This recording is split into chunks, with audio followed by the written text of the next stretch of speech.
Bienvenidos a Conversaciones, un espacio de la Asociación Diálogos Ciudadanos Colombo-Venezolanos que se realiza en colaboración con el Observatorio de Venezuela de la Universidad de Rosario. Soy Chomil Las Heras y estaré con ustedes junto a Alejandro Martínez Ubieda. Hola Alejandro, ¿cómo te va? Hola Chomin, todo muy bien por acá, teniendo hoy en nuestro programa como invitado a Sebastián de la Nuez, quien es un periodista venezolano de amplísima trayectoria en Venezuela y hoy radicado en Madrid. Sí, con Sebastián de Hola, la Nuez hablaremos sobre su último artículo publicado en el portal La Gran Aldea, donde bajo el título Venezuela se está arreglando, desentraña el discurso de Nicolás Maduro de que Venezuela está superando los graves problemas económicos y sociales que ha sumido a su población en lo que los especialistas han venido a llamar una emergencia humanitaria compleja. Bienvenido, Sebastián. ¿qué tal? ¿Qué tal por ahí? Todo muy Bueno, bien. pues aquí vamos, poco a poco. Gracias por Sebastián, la invitación. no, bien, placer tenerte. Mira, bueno, en tu artículo tú te refieres a esa suerte de realidad alterna, ¿no? A esa construcción que mediáticamente difunde el régimen de Venezuela, según la cual, digamos, la síntesis es Venezuela se arregló, pero pareciera que más bien es un mundo de bodegones y Maseratis. ¿Cómo comprendes tú esa situación?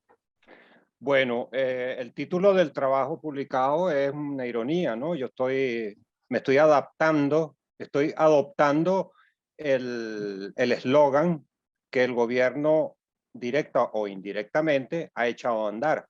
Venezuela se arregló o Venezuela se está arreglando, ¿no? ¿Cómo lo veo? Lo veo de una manera tristemente irónica, porque Venezuela no solo no se está arreglando, sino que Venezuela sigue con la emergencia humanitaria compleja que ha sido declarada oficialmente por instituciones internacionales. Y el corazón del trabajo que yo hago es tratar de contrarrestar ese eslogan mediante la enumeración de una serie de hechos constatables que me dijeron, me comentaron o yo busqué en las fuentes en las cuales confío. Entonces, esas fuentes en las cuales confío me reportan o me han reportado durante mucho tiempo, y eso no ha disminuido, sino que cada vez es peor, una serie de noticias que son ya, es como si pasaran a ser endémicas en lo que atañe a sanidad, en lo que atañe a la delincuencia, en lo que atañe a servicios públicos, en lo que atañe a calidad de vida. Venezuela no solo no se está arreglando, sino que Venezuela es hoy, más que nunca, quizás el país más contradictorio de la tierra, el más desigual, y el que ha dilapidado una mayor cantidad de recursos de una manera muy, muy irresponsable. Entonces, eso es el corazón del trabajo, y no es más que venir a confirmar que lo que hace el gobierno de Maduro, como lo hacía el gobierno de Chávez, es fabricar una realidad paralela, una realidad de mentiras. Pero eso no se hace de la noche a la mañana.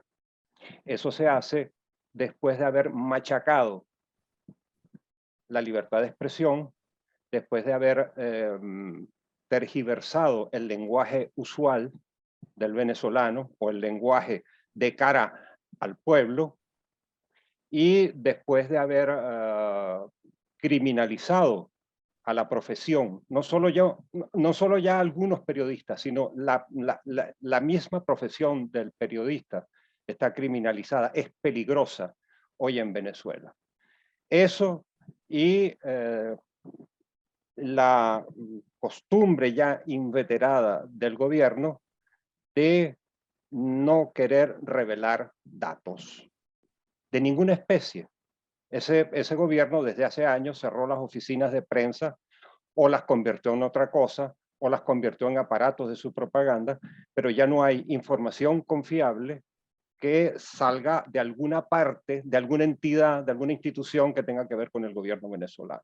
Sobre ese colchón de criminalizar la profesión, de tergiversar la realidad o de ocultar los datos que debería conocer cualquier venezolano, se construye una realidad alterna de una manera muy sencilla si cuentas con los recursos de un gobierno petrolero. Mira, Sebastián, Entonces, y bueno, esta creación de realidades alternas que pintan panoramas pues paradisíacos en Venezuela suele hacerse con relativo éxito en algunos casos, ¿no? Tanto dentro como fuera del país se transmiten mensajes en el sentido de los que el gobierno quiere que se oigan. La mentira tiene pies cortos y finalmente se conocerá esta farsa que tú nos relatas. bueno, yo no diría que la mentira tiene patas cortas. No, no aplicaría eso, no me atrevería a decir eso. Creo que la mentira puede tener patas muy largas si tienes los recursos y tienes el financiamiento y tienes la tecnología para fabricar hoy en día a través de Internet o desde Internet, a través de las redes y a través de los medios usuales, radio, televisión, prensa, lo que tengas a la mano, un mundo paralelo. Ese mundo paralelo es el que, bueno, el que yo trato de revelar en ese artículo como una mentira tras de la cual hay un problema, hay un país con unos problemas terribles. No tiene patas cortas. Una mentira puede tener patas cortas en el terreno familiar, o en el terreno infantil, pero, o sea, a un niño se le puede ver que ha mentido fácilmente, pero esto es una política constante y tiene que ver con los derechos humanos del pueblo venezolano.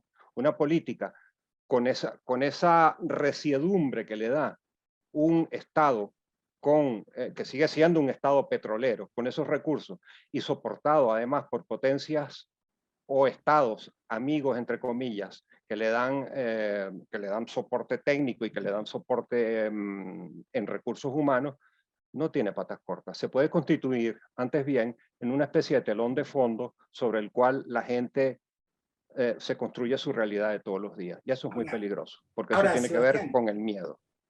hay veces, Sebastián, hay tres factores, ya tú acabas de mencionar uno que pareciera clave en toda esta construcción que hace el régimen, que la está haciendo de manera particular ahora, pero que la ha hecho siempre.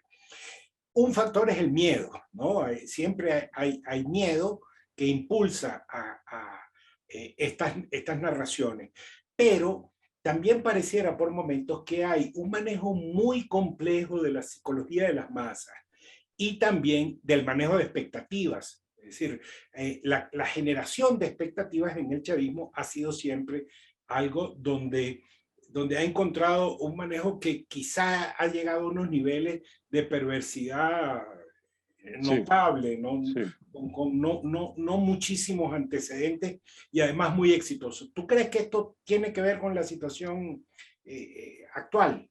Sí, claro que tiene que ver. Pero el problema para mí como profesional del periodismo, Alejandro, no es la teoría psicológica que pueda haber detrás de esto. El problema para mí es que esa teoría puesta en práctica por un gobierno o un Estado con muchos recursos de todo tipo ha tenido éxito porque hay una sociedad que se lo permite. Yo lamento que la clase media venezolana sea tan vulnerable. Y eso tiene que ver incluso con cierta histeria que se ve en las redes. Tiene que ver con la desinformación. Tiene que ver con la ignorancia ante los medios, porque la gente también tiene que saber y tiene que ser responsable en cuanto a los medios por los cuales se informa.